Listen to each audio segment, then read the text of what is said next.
Violeta, Claro. ¿cómo estás? Buen día.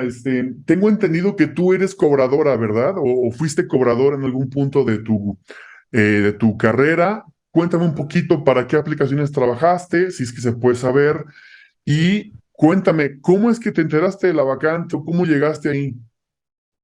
De acuerdo, ahora que tal muy buenas tardes a todos los espectadores de Mister Cobrón. Les vengo a contar mi caso para que no vuelvan a caer en este tipo de situaciones lamentablemente por la necesidad o porque tienes que pagar deudas o porque tienes tarjeta de crédito por ayudar a tus papás o yo caí por medio de OCC.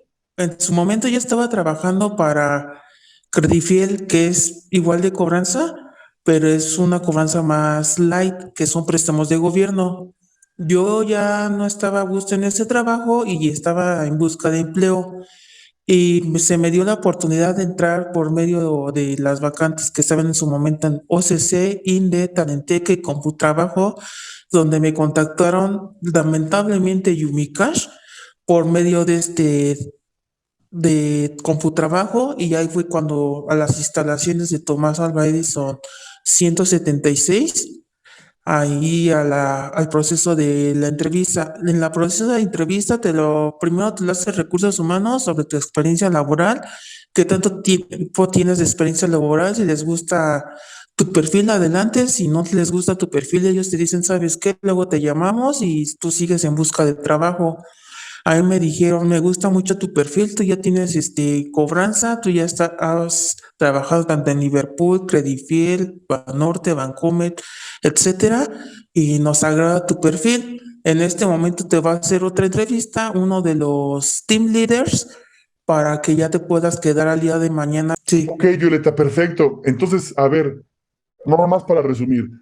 Tú ya tenías experiencia como gestor de cobranza, recuperando carteras vencidas para financieras legales, ¿no? Vamos a entenderlo así, que es un Así trabajo y que es algo que las empresas tienen, por supuesto que deben de tener para poder minimizar el riesgo de la pérdida cuando tú otorgas un préstamo. Eso me queda súper claro.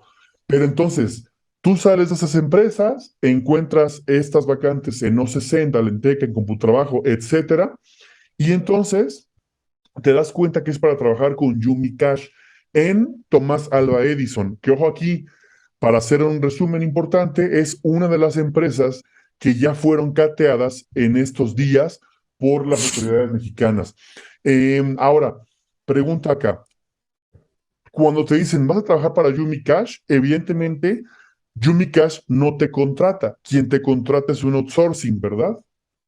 Así es, en su momento ellos manejaban 5 outsourcings que eran Marshma Asociados, eh, a Sanberti Asociados, OF Digital y al último fue Kampala y otra antes que también tenía con un nombre chino y con razón social anónima. Correcto. Y esos outsourcings son los que te contratan y los que también te pagan de forma quincenal, ¿verdad? Así es. Ok, entendido, muy bien. Ahora, pregunta, ¿qué fue de las primeras cosas que tú viste o te llamaron la atención o te votaron al momento de llegar a la capacitación? Es en lo que estabas y te interrumpí. Cuando ya te aceptan, cuando te van a pasar a segunda entrevista, ¿qué es lo que sucede? Una vez de que te pasan entrevista, te pasan una entrevista con un team leader y el team leader te hace como un tipo roleplay de la que tú manejabas anteriormente y si les gusta, adelante y ya te quedabas ese día. Si no, hasta el día siguiente, que fue en mi caso. Ok. Ahora, bueno, ya pasas al roleplay, te dicen, ok, Violeta, vamos contigo. ¿Qué pasa en el primer día de trabajo? O sea, te asignan un puerto de trabajo, te dan que un teléfono, chips, computadora, ¿cómo funciona? Como tal, el proceso de capacitación en Yumi Cash era de 2 días. En esos dos, en tu segundo día, tenías que hacer un examen, pasándolo con un porcentaje del 85%. Yo pasé ese examen, posteriormente de ese examen, te pasan a un día más de sombra porque no había lugares para que tú puedas cuestionar realmente las cuentas. Y cuando yo empiezo realmente a gestionar las cuentas fue un sábado en lo que yo le agarré el modo o como todos dicen, la maña para poderle entrar en el sistema que ellos tenían en su momento que se llamaba María. Perfecto. Eh, Muy bien, Violeta, muchas gracias por la confianza de antemano, ¿no? Por compartirnos esto. Solamente para que los usuarios sepan de quién estamos hablando. A ver, Yumi Cash, tengo entendido, corrígeme, es Sí. filial de OK Crédito, perdón, OK Rédito, a su vez filial de iEfectivo, ¿estoy bien? Te comento lo siguiente, cuando yo entré a Yumi Cash y me lo dijeron prácticamente en capacitación, que los prestamistas eran chinos y los que daban nombre eran mexicanos, por cuestiones de seguridad no lo puedo revelar, y que el capital totalmente era chino, cuando en su momento hace 2 años estuvo O Crédito, se dio la oportunidad de crear a efectivo y a Yumi Cash, prácticamente O Crédito es la mamá y a efectivo y Yumi Cash eran como las hijas o mamá de O Crédito. Buenísimo. Ahora, a ver, estas empresas, bueno, son prestanombres entonces de unas personas que son chinas que traen el capital y de esa forma operan en México. Pero, ¿esas aplicaciones reportan al buró de crédito? No, no te reportan en buro de crédito, te quieren espantar para que prácticamente te saquen el pago o que te reporten no te reporten para nada en buro de crédito, ni siquiera la tarjeta de NanoPay. Ok. ¿Tampoco la tarjeta de NanoPay? No, nada más está afiliada a Firme. Como tal, no te reporta en buró de crédito. Yo dejé de pagar esa tarjeta por los intereses tan elevados que tiene. Muy bien. Bueno, entonces, pasas a capacitación, estás como sombra, viendo cómo trabajan otros cobradores. Este, ¿Cuántas personas son las que trabajaban en este call center aproximadamente? Cuando yo estaba en mero apogeo de la pandemia, eran como 250. Ok. ¿Y trabajan por módulos, por equipos? ¿Tú en qué equipo entraste? Yo entré a un equipo que se llamaba SWAT, que era tocar todas las carteras desde un recordatorio de pago hasta la cartera más morosa, se puede decir. Aquí en Yumi Cash bueno, el tiempo que yo estuve, que para mí que fue lo peor que pude trabajar con ellos. Primero es mandar la plantilla en tu masivo de WhatsApp, después las llamadas y dentro de las llamadas brindarle más que nada beneficios porque ya venían muy maltratados desde un recordatorio de pago. Los mismos chicos del recordatorio de pago maltrataban las cuentas y ya cuando llegaba a una mora más alta, ya no se podía ni siquiera cobrar esas cuentas y ahí me tocaba como de cobrar esa cuenta, pero también calmar al cliente para que no levantara en su momento denuncias o que no levantara quejas en atención al cliente o aclaraciones, etcétera. También tenías que hacer, aparte de tu cobranza, hacer un poco de atención al cliente. Correcto. Y a esas cuentas que definitivamente ya pasan una cobranza mucho más agresiva, vamos a decirlo así, ¿hay libertad total de hacer y deshacer con ellos? Podías en su momento sí hacer totalmente lo que tú quieras, pero siempre y cuando como había calidad todo lo validaba. Y si no le gustaba la forma de cómo trabajaba sobre tus comisiones, ellos te descontaban. Pero también es cierto que estos departamentos de calidad o el team leader, cuando las comisiones van bajas, comienzan a abrir la llave para que los cobradores se suelten, ¿o no? Ah, sí, pero yo nunca lo hice en primera por empatía, porque yo me pongo de lado tanto como del cliente y del cobrador, y en segunda porque tengo familia. Pero cuando entonces le sueltan, voy a decirlo de forma vulgar, le sueltan la correa a los cobradores, ¿qué es lo que llegaste a ver, Violeta? Yo llegué a ver muchas cosas. Cuando les soltaban la rienda, les empezaban a maltratar, a acosar, a insultar, hostigar, o hasta se llevaban sus números personales para poder hacer desde su mismo número personal, hacer la misma cobranza. Yo lo vi en muchos de ahí, pero lamentablemente por necesidad o porque te tenían oprimida o porque te tenían silenciada, te tenías que callar, ver, oír y callar. A ver, quiero entender esta parte. Los cobradores, algunos cobradores, toman sus números personales para seguir haciendo la cobranza después de los horarios laborales. Quiero entender, por ejemplo, la gente que de repente llama a las 3 de la mañana es un cobrador que se llevó tu número a casa para poder seguir ejerciendo esa cobranza. ¿Estoy bien?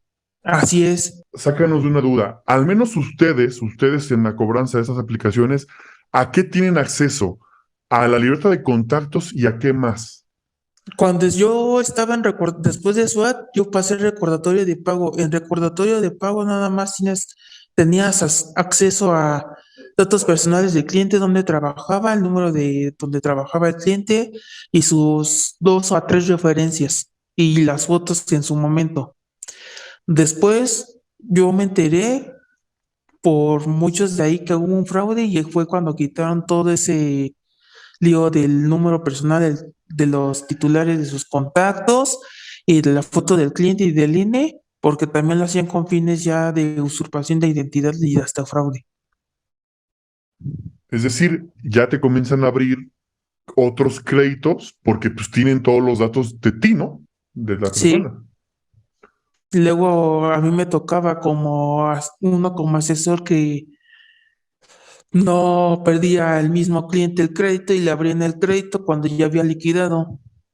Nosotros teníamos como el derecho o nos daban la herramienta de poder entrar a Banxico a darles el comprobante fiscal de pago y decirle que sí o sí que se le había depositado o cuando realmente no se le había depositado, ellos hacían su tranza. Ya hablando en cuestiones de cobranzas, ya hablamos que de las artimañas por las que los cobradores comienzan también a ejercer esto. ¿Cuántas cuentas son las que se manejan todos los días? Es una primera pregunta. Segunda Sí. pregunta, ¿un cobrador toca la misma cuenta entonces más de 2 veces? Cuando estás en recordatorio de pago son 50 cuentas y cuando la tocas más de dos veces es cuando estás en una mora 1 a 3 días y de ahí pasa a otra mora que es de 4 a 7 días y así consecutivamente. No siempre te dejaban la misma cartera o también ahí en cuanto te daban la cartera buena era porque tenían preferencias con algunos agentes telefónicos. Yo me di cuenta de eso, me di cuenta de muchas cosas. A mí en lo personal, cuando yo estuve en ese tipo de situaciones, yo tuve un tema con uno de los cobradores. Él me dijo que los mismos team leaders a veces sacaban 2 o 3 clientes que eran recurrentes en pago y de repente les cambiaban las cuentas para que cuando depositaran el dinero no le cayera a las aplicaciones, sino a una cuenta personal. ¿Te llegaste a enterar de eso? Así es, hasta los mismos dueños de las cuentas más elevadas que pagaban de 2,000, 3,000 o 4,000 pesos, que a mí me tocaban recordatorio, les cambiaban la clave STP y se cambiaba en automático una clave personal porque a mí me tocó en una de las cuentas que pagaba, que su historial crediticio con esa aplicación era muy buena y de la noche a la mañana le cambiaron de STP a una cuenta personal y hasta los mismos dueños hacían fraude.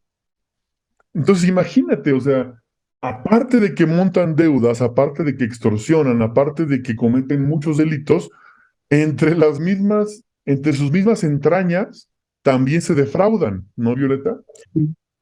Sí, Los cobradores nunca van a las casas de las personas, ¿estás de acuerdo? no, nunca. Siempre los amenazaban de que iban a hacer una cobranza extrajudicial, que ya estaban en su domicilio con un policía, con orden de cateo y así. Nunca hacían nada, nada más era para espantarlos y que poder sacar el pago sí o sí antes de la hora indicada. Ok.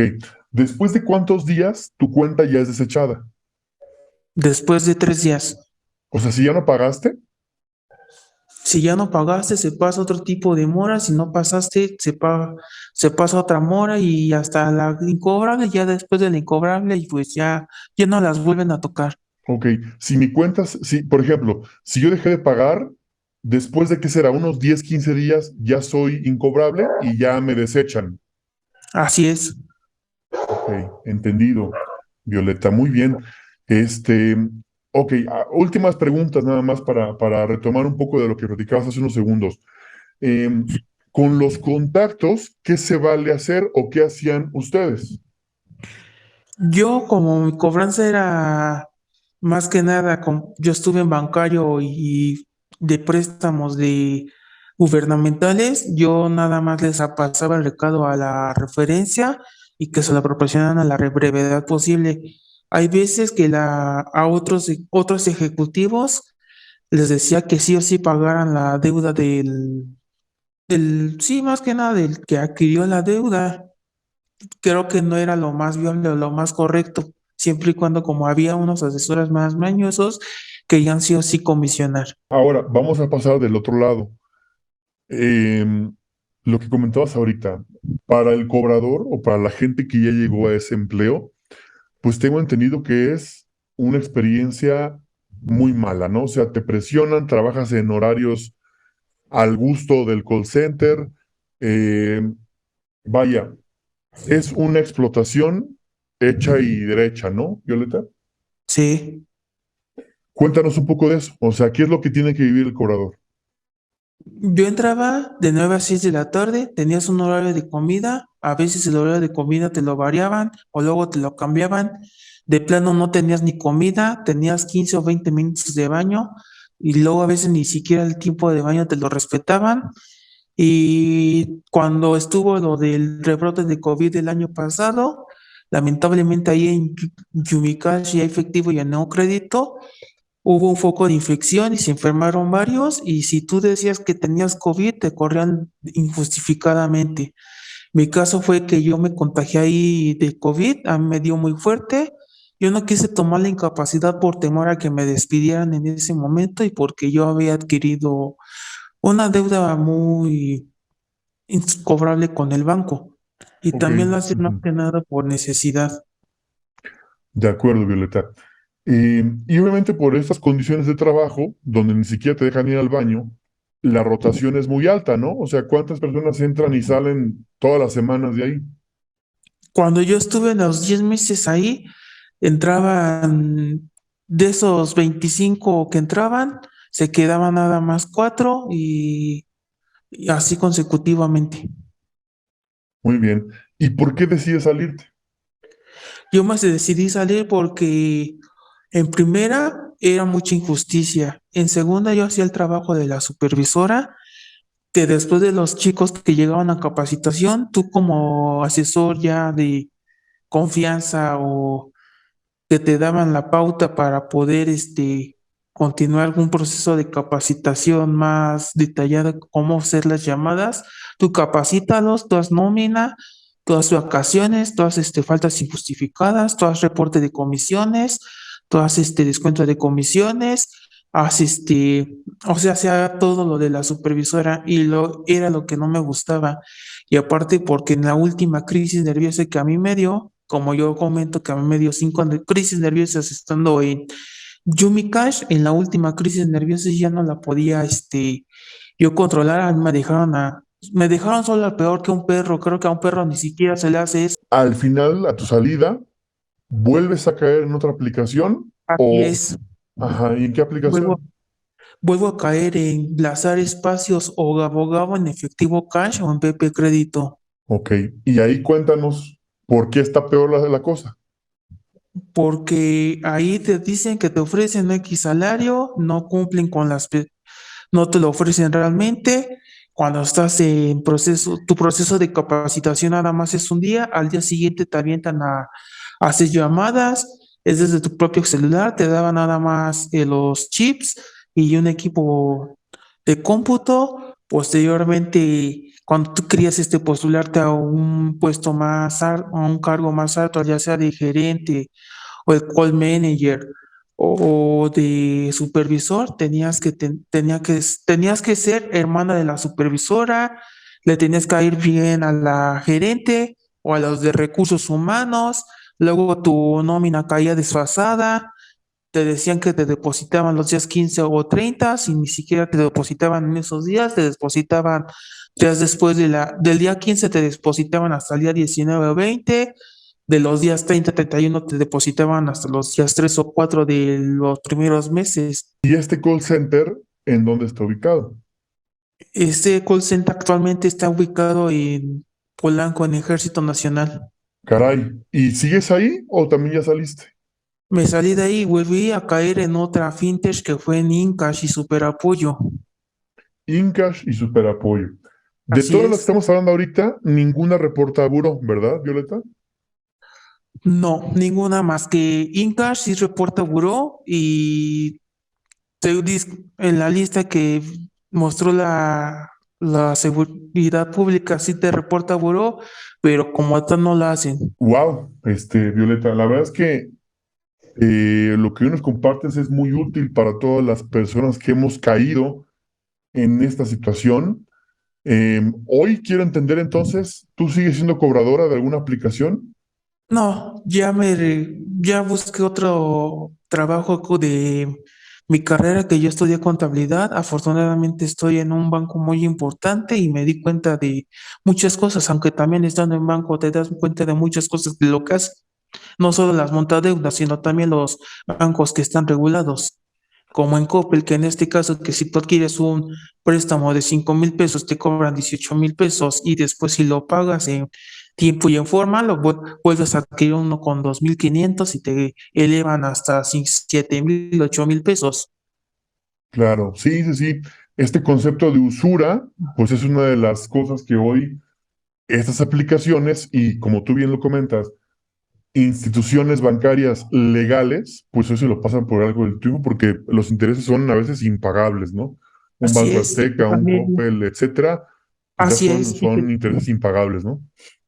que también tengan cuidado cuando vayan a adquirir un préstamo con estas montadeudas, que lean bien los términos y condiciones, en especialmente las cláusulas que vienen debajo de términos y condiciones antes de aceptar un préstamo, al igual que en una institución totalmente regulada, antes de que acepten una tarjeta de crédito departamental o un crédito automotriz, hipotecario o de nómina, también lean términos y condiciones, en especialmente todas las cláusulas, para que después los bancos o tiendas departamentales digan, no, es que tú no leíste términos y condiciones, no leíste totalmente el contrato y te quieren cobrar hasta de más o te quieran retener desde tu propia nómina. De acuerdo, Violeta. Mira, la verdad es que eres un caso específico, yo diría incluso hasta especial, entre los cobradores, porque por tu perfil quiero entender que tienes formación universitaria, que caíste en esas aplicaciones por X o Y razones que tú tendrás, y durante estos, Sí, ¿qué será? Año y medio que permaneciste trabajando en aplicaciones, bueno, pues viste, supiste y oíste y callaste muchas cosas. Hoy a la sí. distancia, ¿cómo te sientes viendo que hoy ya están encima de ellos? ¿Qué es lo que crees que pueda llegar a pasar? ¿Tú crees que en realidad van a dar con los peces gordos? ¿O la verdad es que están muy lejos de ellos? Pues están muy lejos de ahí porque es una mafia, totalmente, como sí, sí vienen de China, también vienen de Colombia, pero que también tengan en cuenta de que es una globalización y una mafia muy grande que para que capturen realmente a los que están haciendo este tipo de cosas van a tardar hasta meses, días, semanas o años. Tienes conmigo que hoy el cobrador es la carne de cañón, ¿no? Es la gente que va a pagar Así es, los platos rotos, y las aplicaciones seguirán lavándose las manos diciendo, bueno, es que no sabíamos que mi call center hacía esas cosas, y muy sí. seguramente el dueño o los dueños hoy están incluso en otros países disfrutando, mientras sus aplicaciones siguen generándoles para ellos dineral y dineral y dineral, ¿no? Así es. Correcto, Violeta. Bueno, pues no sé si quieres agregar algo más. Sí, que también tengan cuidado cuando acepten una tarjeta de crédito, especialmente con BBVA. Nada más, los ejecutivos de ahí nada más indican acepta la tarjeta y nada, pero acepta la tarjeta y nada más. Y tú cuando aceptas la tarjeta en tu primer mes ya te viene el cargo de la anualidad. Eso no lo viene especificado ni siquiera en tu contrato y en un crédito de nómina.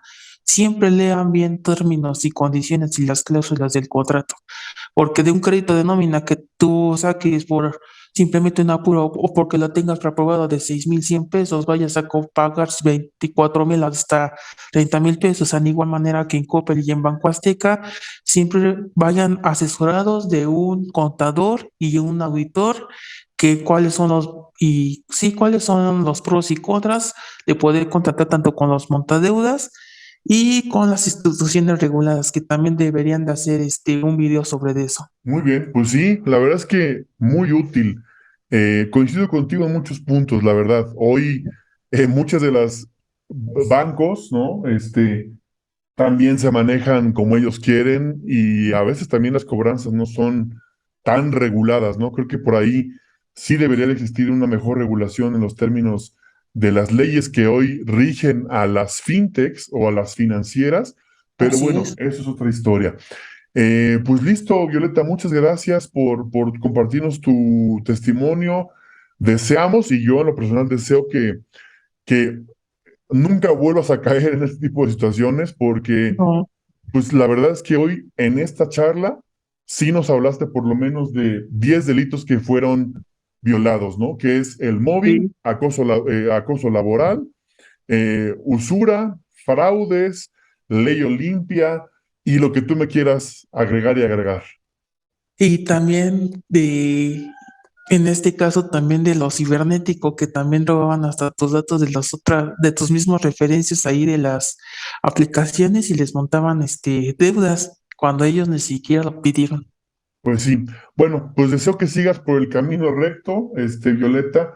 Eh, Ojalá, ¿verdad? Y muchos de tus compañeros que hoy escuchen esta entrevista y que no sepan quién eres, pues se Sí, animen también a presentar su renuncia porque quizá entraste por una necesidad, pero al final pues te sí. convertiste en un extorsionador en esta universidad de la extorsión que son los call centers de estos sujetos llamados montadeudas.